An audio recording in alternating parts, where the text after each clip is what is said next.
વડોદરાની સાથે સાથે આખા ગુજરાતમાં છેલ્લા 2 વર્ષથી તમને જોવા મળી રહ્યો છે. ભારતીય જનતા પાર્ટીના ધારાસભ્યો પણ જ્યારે પોતાના કામો ના થતા હોય તો સરકારને વારે વારે લેટર લખતા હોય છે. આપણે જોયું હશે. પરંતુ પ્રથમ વખત ઇતિહાસમાં, ગુજરાતના અને વડોદરાના ઇતિહાસમાં કેડર બેઝ અને શિસ્તબદ્ધ કહેવાતી એવી ભારતીય જનતા પાર્ટીના કાર્યકાળમાં તમે જુઓ કે એમના યુવા મોરચાના કાર્યકર્તાઓ પૂતળા કરતા વધારે ટપલી દાવ તો એમના પોતાના યુવા મોરચાના પ્રમુખને કરી રહ્યા છે. આ સ્પષ્ટપણે દેખાઈ રહ્યું છે. તમે પણ તમારા માધ્યમ દ્વારા જે વિડીયો રિલીઝ કર્યો એ વિડીયોમાં સ્પષ્ટ દેખાઈ રહ્યું છે કે એમનો રોષ, એમનો ગુસ્સો, ઇન્ટરનલ ગુસ્સો જે ઉતારી રહ્યા છે જાહેરમાં, આ તો શિસ્ત ના કહેવાય. આવું તો તમને ભારતીય રાષ્ટ્રીય કોંગ્રેસના કોઈ કાર્યક્રમમાં જોવા નહીં મળ્યું હોય. અને મારું તો સ્પષ્ટપણે કહેવું છે કે ભારતીય જનતા પાર્ટીના યુવા મોરચાના પ્રમુખ શ્રી પાર્થભાઈને, પુરોહિતભાઈને હજી પણ જો એમનું સ્વાભિમાન વાલું હોય તો ભારતીય જનતા પાર્ટીમાંથી રાજીનામું આપી દે, કોંગ્રેસમાં આવી જાય. હા, રાહુલજીએ કીધું એમ થોડી મહેનત કરવી પડશે, લગ્નના ઘોડામાંથી એમને રેસનો ઘોડો બનવું પડશે, કારણ કે ભારતીય જનતા પાર્ટીમાં તો મોટા ભાગે લગ્નના જ ઘોડા છે. પરંતુ ભારતીય રાષ્ટ્રીય કોંગ્રેસમાં ક્યારે પણ એમને આ પ્રકારની ઇનડિસિપ્લિન જોવા નહીં મળે.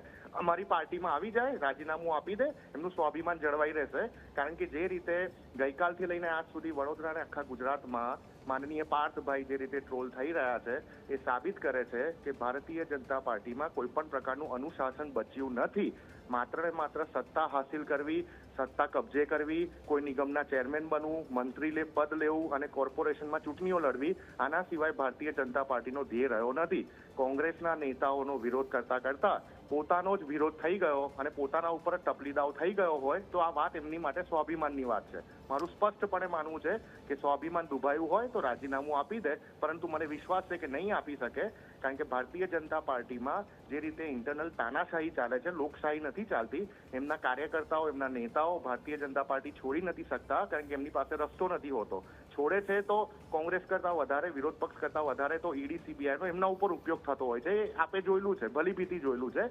એટલે ભારતીય જનતા પાર્ટી અત્યારે જ્વાળામુખી ઉપર બેઠી છે અને ગુજરાતમાં જ્યારે રાહુલ ગાંધીજીનું આગમન થયું છે અને ફ્રિકવન્ટલી એ સંગઠનને મજબૂત કરવા માટે આવી રહ્યા છે અને એના કારણે ભારતીય જનતા પાર્ટીના ખેમામાં પણ બોખલાહટ પ્રસરી ગઈ છે અને આ બધા બોખલાહટના પરિણામો તમને દેખાઈ રહ્યા છે. નિશાંતભાઈ, તસવીરોમાં જોવા મળી રહ્યું છે કે આમનો કાર્યક્રમ જે છે તે રાહુલ ગાંધીના પૂતળા દહનનો કાર્યક્રમ હતો અને હાથમાં પૂતળું જોવા પણ મળી રહ્યું છે.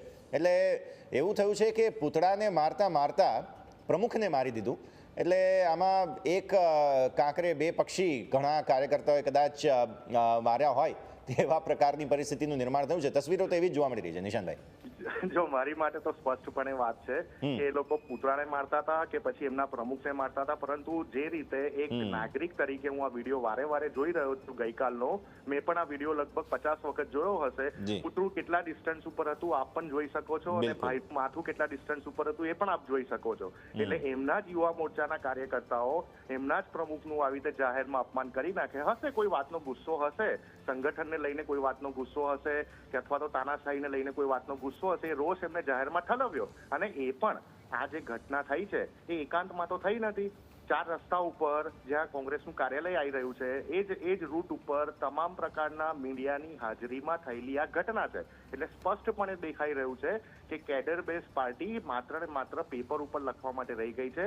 અનુશાસન ભારતીય જનતા પાર્ટીમાં હવે રહ્યું નથી. કારણ કે એમના ધારાસભ્યો પણ જે રીતે ઇન્ટરનલી અંદર એકબીજા જોડે બાખડી રહ્યા છે, સત્તાનો મોહ છે. આ સત્તાના મોહના કારણે આ બધા